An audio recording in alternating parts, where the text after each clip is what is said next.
Smart meter বাতিল সহ বিভিন্ন দাবিতে বামফ্রন্টের চলমান কর্মসূচির অঙ্গ হিসাবে আজ বিশ্রামগঞ্জে মিছিল কর্মসূচি সংগঠিত হয়। মিছিল শেষে আয়োজিত সভায় বক্তব্য রাখেন প্রাক্তন বিদ্যুৎ মন্ত্রী মানিক দে, প্রাক্তন মন্ত্রী ভানুলাল সাহা, সিপিআইএম নেতা পার্থপ্রতিম মজুমদার, রতন সাহা সহ অন্যান্যরা। বিশ্রামগঞ্জে সেই মিছিল কর্মসূচির পাশাপাশি দলের বা বামফ্রন্টের যে বক্তব্য এই সময়ের মধ্যে ইস্যুতে তাও তুলে ধরেছেন নেতৃত্ব। আমরা সেই কর্মসূচির খানিকটা দৃশ্য সরাসরি দেখব, তারপর নেতৃত্বের বক্তব্য শুনব।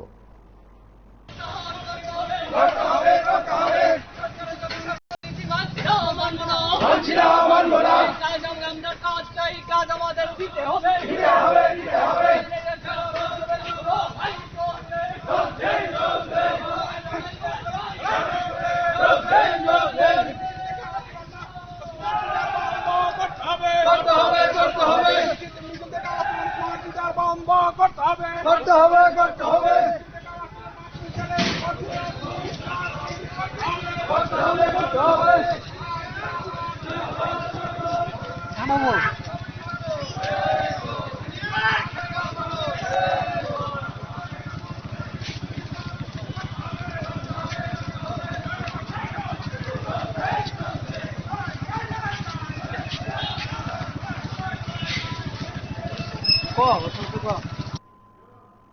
আপনারা শুনলেন সেখানে কর্মসূচির খানিকটা দৃশ্য, সেখানে নেতৃত্বের উপস্থিতিতে কর্মসূচি থেকে তাদের কি বার্তা সেটা পৌঁছে দেওয়ার চেষ্টা করা হচ্ছে।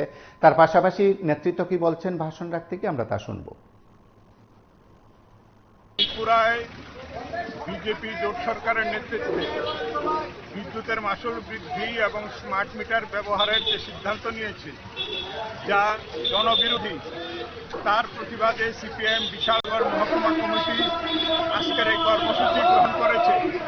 এই কর্মসূচির মধ্য দিয়ে রাজ্যের জনগণ স্মার্ট মিটারের বিরুদ্ধে রাজ্য সরকারের সম্পর্কে বিরূপ মনোভাব, এই সিদ্ধান্ত শুধু স্থগিত নয় বাতিল করার জন্য এবং বাতিল না হওয়া পর্যন্ত যে আন্দোলন জারি রাখার যে সিদ্ধান্ত, সেই সিদ্ধান্ত তারা স্টার্ট করে এবং আমাদের এই রাজ্যে জলকর, গ্যাস, দুধের দাম ইত্যাদি নিত্য প্রয়োজনীয় জিনিস অহরহ তারা দাম বাড়িয়ে চলছে। মানুষের জন্য তাদের কোনো মায়া নেই, দায়বদ্ধতা নেই। রাজ্য সরকার একটা অমানবিক সরকার, আমাদের এই রাজ্যে চেপে বসেছে জনগণের উপরে। তার বিরুদ্ধেই আজকে সিপিআইএম বিশালগড় মহকুমা কমিটি আমাদের এই কর্মসূচি গ্রহণ করেছে। এখন আমাদের মিছিল শেষ হলো, পথসভা আরম্ভ হবে। কমরেড মানিক দে, পার্টির কেন্দ্রীয় কমিটির সদস্য, উনি এখানটায় আলোচনা করবেন। কোন জায়গা হচ্ছে এটা? বিশ্রামগঞ্জ, আমাদের জেলা সদর।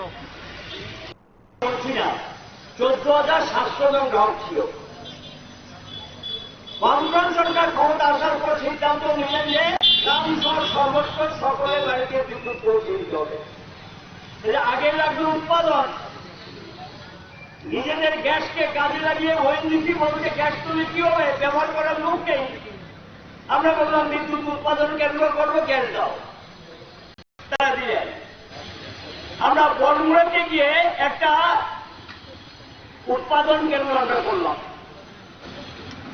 এখান থেকে 40 মেগাওয়াট 42 মেগাওয়াটের মধ্যে 40 থেকে 42 মেগাওয়াট বিদ্যুৎ আমরা পেতাম টোটাল ভাই।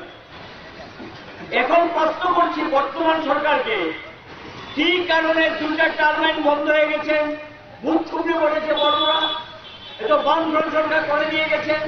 এটা লংজিভিটি অনেক বেশি ছিল, এখন কেন একটা চালু নেই? আপনাদের সোনামুড়ার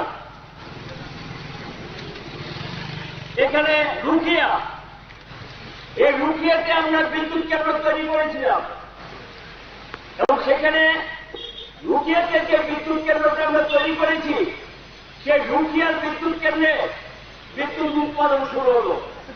ছোট টারবাইন ছিল, পরে আমরা 3টা বড় টারবাইন বসি, এখান থেকে 60 থেকে 65 মেগাওয়াট বিদ্যুৎ আমরা পেলাম। জঙ্গল শহর ত্রিপুরার যে নিজস্ব উৎপাদন হয়ে গেল 104 থেকে 105। আমরা রেগুলার এই বিদ্যুৎটা পেতাম। তারপরে আসলাম আমাদের গ্রামে গ্রামে সকলের বাড়িতে বিদ্যুৎ পৌঁছে দেওয়া। আমাদের চাহিদা কত? আমাদের চাহিদা যদি একেবারে সন্ধ্যার সময় পুজো থাকলে সকলে যদি বিদ্যুৎ ব্যবহার করে 300 মেগাওয়াট, তাহলে আরো লাগবে। আমরা তখন নর্থ ইস্টের যে বিদ্যুৎ কেন্দ্রগুলো আছে এখান থেকে শেয়ার নিলাম, আমরা শেয়ার কিনে নিয়েছি, আমাদেরকে বিদ্যুৎ দাও। তারপরে আমরা হাত দিলাম যে না, নিজের পায়ে দাঁড়াতে হবে। সেন্ট্রাল গভর্নমেন্টে ওই নীতিকে বলা হলো তোমরা বিদ্যুৎ কেন্দ্র তৈরি করো, আমরা জায়গা দেব।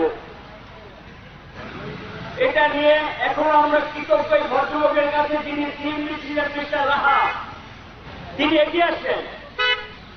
ভারত সরকার তখন যে আপত্তি তুলেছিল, আমরা বললাম কেন আপত্তি তুলছ, তারা করতে চায় তাদেরকে করতে দাও। করে না, একটা কোম্পানি তাদের কাজ হলো গ্যাস তোলা, তারা কেন বিদ্যুৎ উৎপাদন কেন্দ্র করবে।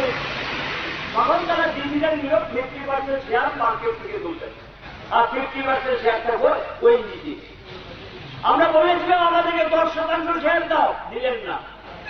তীব্র লড়াই করার পর দিয়েছে কত জানেন? 0.5, 1% না। আমাদের উদ্দেশ্য ছিল বোর্ডের মধ্যে আমাদের সরকারের প্রতিনিধি আমরা ঢুকিয়ে দেব।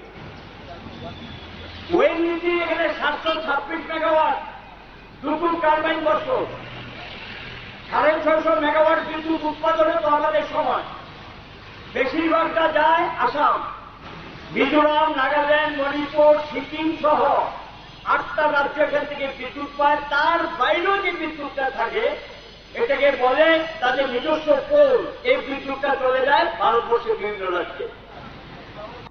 আপনারা শুনলেন সেখানে বক্তব্য রাখতে গিয়ে প্রাক্তন বিদ্যুৎ মন্ত্রীর বক্তব্য। আপনারা দেখতে থাকুন PB24।